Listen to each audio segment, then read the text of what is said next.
I have 2 kilograms of plaster here. Can I knead this plaster and copy Michelangelo's sculpture?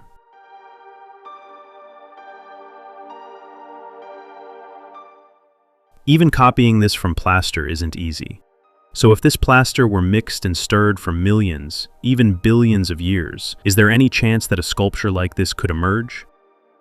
This is a work of art. It is made of 250 grams of plaster. Its material is simple, plaster.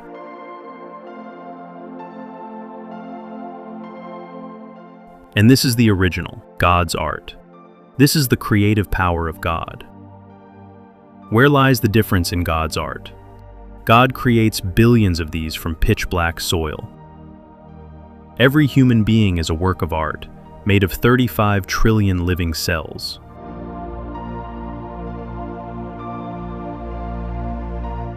A human also has a soul. Since the soul is a metaphysical entity, we cannot see it with our eyes. The human body is born as a work of art from birth, but the soul is not.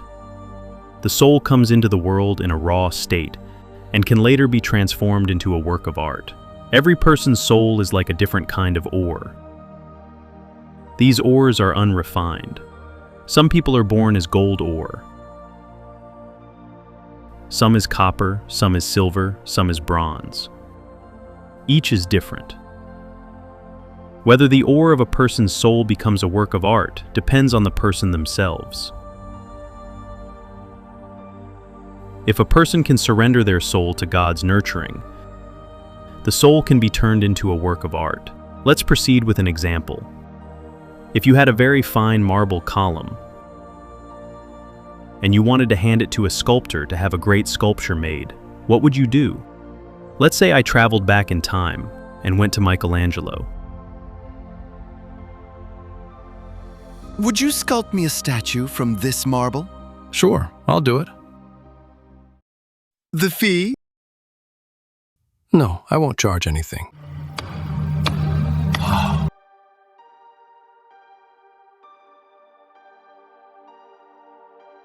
The human soul comes into the world as an unrefined ore. Even the least valuable ore, when refined, can reach extraordinary artistic worth. Let's say a person is like a simple log of wood. If I were to give it to English wood artist Grinling Gibbons, would you make a work of art for me from this log? You're my friend. I'll do it for you free.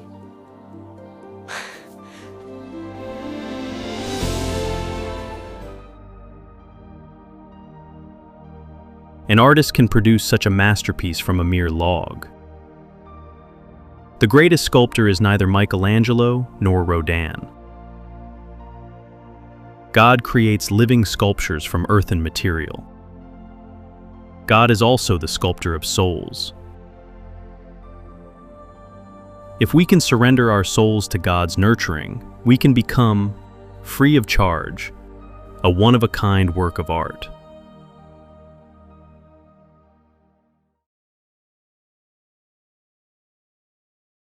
In circuses, they train animals. Even the most wild animals can be tamed. They learn very difficult moves. But the hardest creature to tame is not animals, it is humans.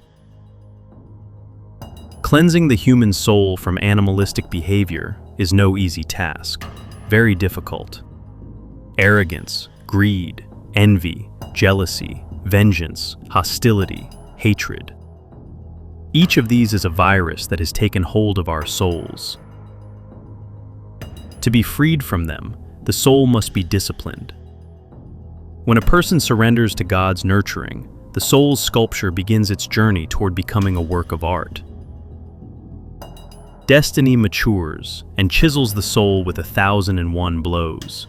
This maturation happens through the most unpredictable hammer strikes, through the most unforeseen scenarios. Let's say destiny has decreed a process of refinement for a society. What happens? We encounter 1,001 unpleasant surprises.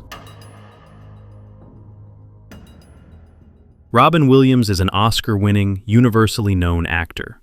Comedy artist Tolga took scriptwriting lessons from Robin Williams in America. In an interview, he shares a memory he has with Robin Williams. So, do you have any memorable story with him? After the improvised conversations, he would immediately give us assignments, telling us to write something on the spot. I guess he was getting bored of us, so we wrote and wrote and wrote. Let's see who comes first, who comes second, who comes third, and so on.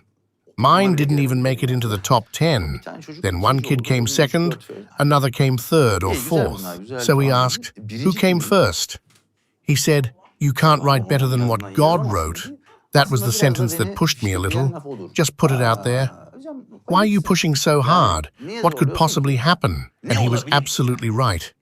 It was such a true thing to say. Yes, the most unique and most unpredictable screenwriter is God. In the script he creates for every person, he gives each one the chance to play the lead role. For every person, he offers the opportunity to build their soul's sculpture, free of charge.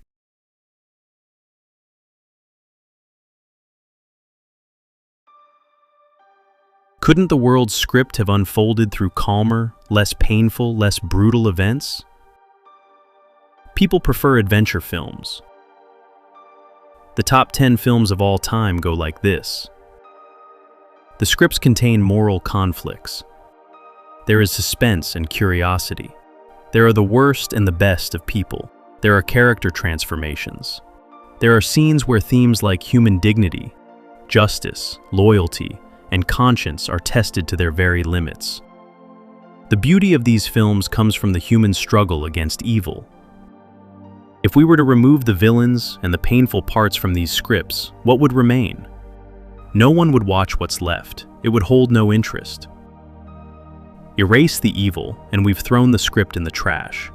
So how do the actors who play roles in these painful and harrowing scenes feel once filming is over?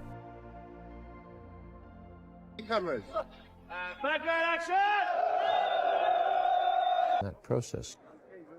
Everything. They did send me a memo asking me not to play in the soccer game, so I sent a memo back.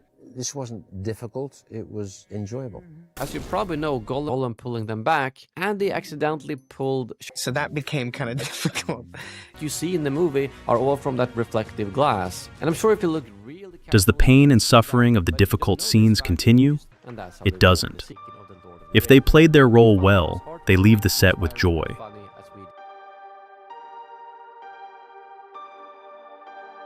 The life of this world is no different from a film set. Every person lives on the set of a film where they are the lead. When filming ends, we have died. Pain and suffering are temporary. Just as an actor leaves a film set, we depart from the life of this world. All evils are nothing more than words written on water. The enduring true reality lies in the realm of the afterlife. There is no pain that eternity cannot compensate for. Even the most difficult events experienced in this world's life will remain as nothing but sweet dreams.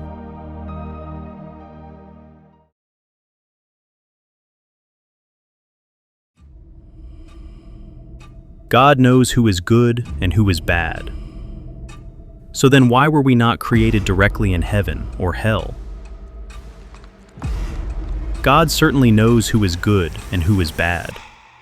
But had he sent us directly to heaven or hell, our soul's sculpture would not have been built. The ore of our souls would have remained as it was at creation. We would not have been able to achieve anything through our own will. We would have found paradise ready-made and not understood its worth. We would not have been able to see the afterlife as a reward for our effort and diligence, for our goodness and virtues. Had we gone directly to heaven, our perceptions could not have surpassed the level of a child. Our perceptions would have been like those of a 9 or 10-year-old child going to heaven. That is why asking, "Why does God not intervene against evil?" is the same as saying, "Let humans not mature." Humans are born as children. Let them remain as children. For this reason, the problem of evil is the process of the human soul being refined. By struggling against evil, we can purify our souls. If we don't think about disciplining our soul, we choose the easy path. We can easily become a bad person. We can become a selfish person, a deceitful person. We can even become a tyrant who oppresses millions, a pharaoh or a Nimrod.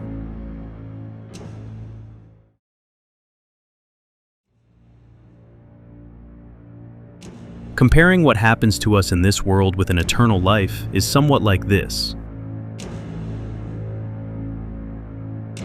If a Martian came to Earth and watched through the window of a clinic and saw children receiving the measles vaccine,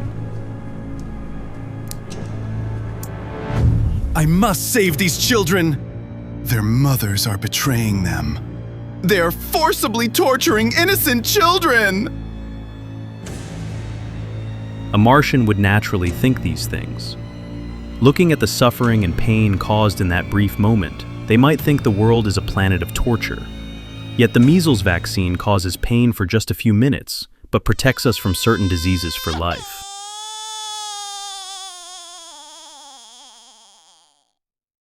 If a person struggles against evil their entire life, faces wicked people, can that suffering hold any value alongside an eternal life? Even hundreds of years, mathematically, hold no value next to infinity. If a person desires eternal health, they must be able to endure the hammer blows of destiny. Every hardship, every sorrow, is like a hammer blow chiseling the sculpture of the soul. Sometimes there are breaks, sometimes cracks and crumbling. These cause pain, but the pain is temporary.